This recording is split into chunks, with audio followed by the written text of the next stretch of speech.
조갑제 TV 시청자 여러분 안녕하십니까. 2026년 2월 12일 오전 11시 33분입니다.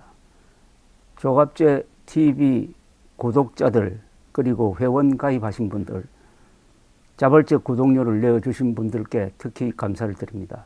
국민의힘 장동혁 대표가 오늘 낮 12시로 예정되어 있었던 이재명 대통령 정청래 더불어민주당 대표와의 청와대 오찬회동에 불참하기로 결정을 했습니다. 오찬회동 1시간 전에 전격적으로 불참을 선언했습니다. 아니, 약속을 깨더라도 이렇게 하는 수가 있습니까?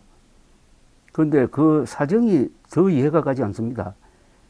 국민의힘 관계자는 기자들과 만나 장 대표의 불참 결정을 홍익표 청와대 정무수석에게 전달했다면서 구체적인 배경은 장 대표가 직접 밝히겠다고 했습니다.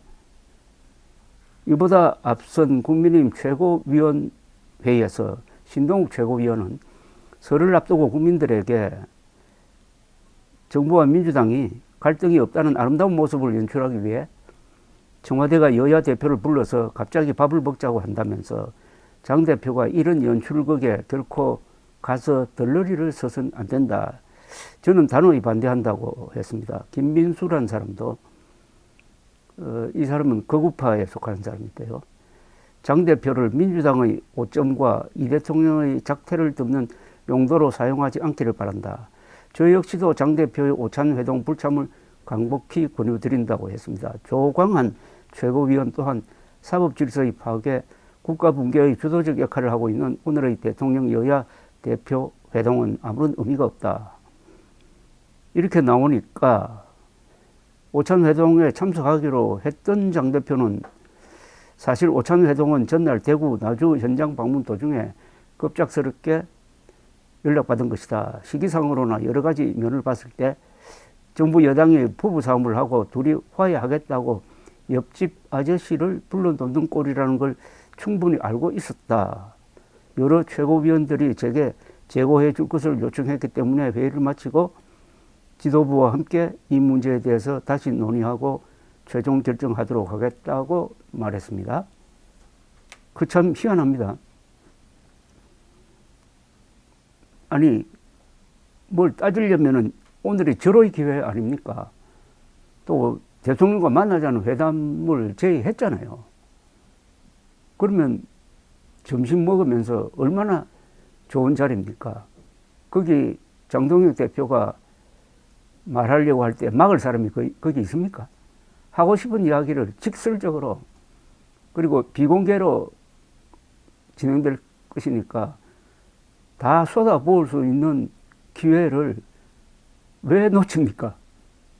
어제 법사위가 이른바 제4심제를 도입하는 내용의 이 법 개정안을 법사위에서 통과시켜서 국회에 올렸다? 그게 간밤에 있었던 유일한 변수입니다. 그게 얼마나 좋습니까? 더구나 장동혁 씨도 법률가 아닙니까? 판사 출신이잖아요. 논리적으로 얼마나든지 따질 수 있고 오늘 오전에 대법원장이 그렇게 하면 국민이 피해를 본다. 국가의 근간을 흔드는 것이다 해가지고 강한 메시지를 냈습니다. 이걸 들고 가가지고 코너로 몰 수 있었는데 본인도 그렇게 하겠다고 했는데 몇 사람이 반대한다고 해가지고 그걸 뒤집어요. 약속이잖아요. 약속. 그것도 대통령과의 약속이잖아요. 약속은 무조건 지켜야 되는 것 아닙니까? 국가의 약속이 법입니다. 법이 따로 있는 게 아닙니다. 국가와 국민 사이에 약속을 한 것이 그게 법입니다. 아니, 장동혁 씨는 시험 준비할 때 법제사를 배우지 않았어요? 또는 법철학을 배우지 않았습니까? 국제법을 안 배웠어요? 요 세 개 부분의 교육에 소홀한 게 한국의 법률가 양성 과정의 큰 문제인데 법에 대한 최소한의 양식이 있다면 이런 행동은 하지 않죠. 이거는 굉장히 무례한 겁니다.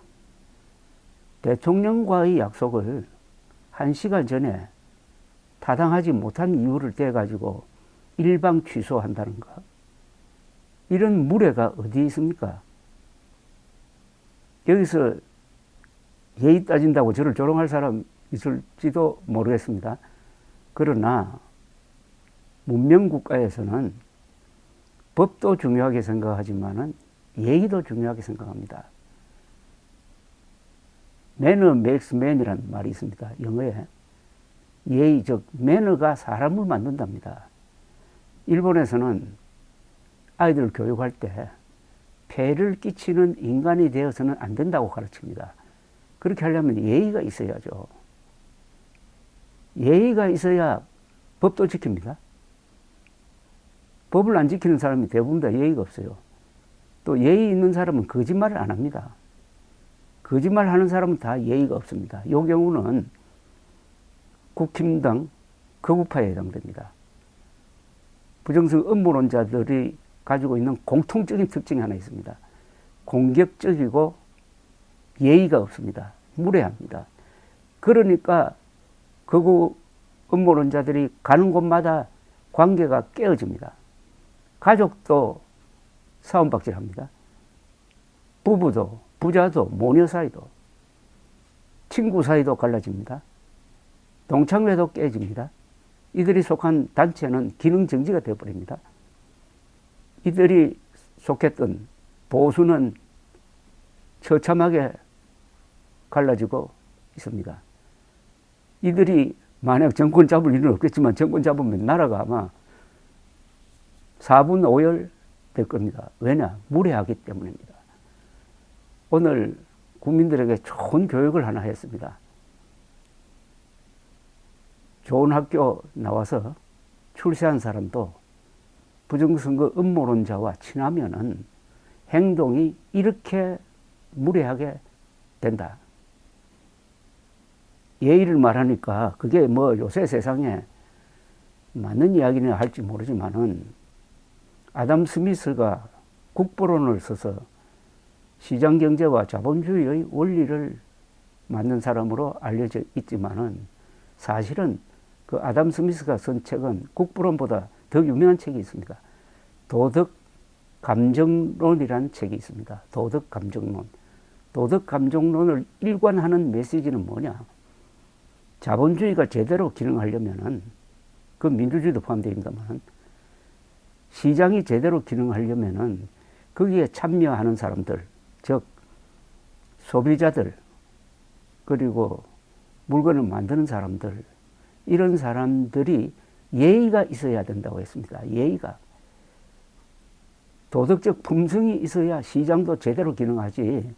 거기 참여하는 사람들이 남 등쳐먹고 거짓말하고 하면은 시장이 무너진다고 했습니다. 시장을 버티는 힘은 예의, 즉 정직성. 예의의 제일 중요한 것이 약속을 지키는 겁니다. 오늘 장동혁은 대통령과의 약속을 1시간 전에 파기함으로써 이 극우파들이 어떤 본성을 가지고 있느냐를 극적으로 증명을 했습니다. 국민의힘 107명 국회의원은 뭐합니까? 그 중에 한 사람, 장동혁 본인 빼면 106명이네요. 아니, 이런 대표를 언제까지 같이 모시고 갈 겁니까? 여러분들은 예의를 모르는 사람들입니까? 감사합니다.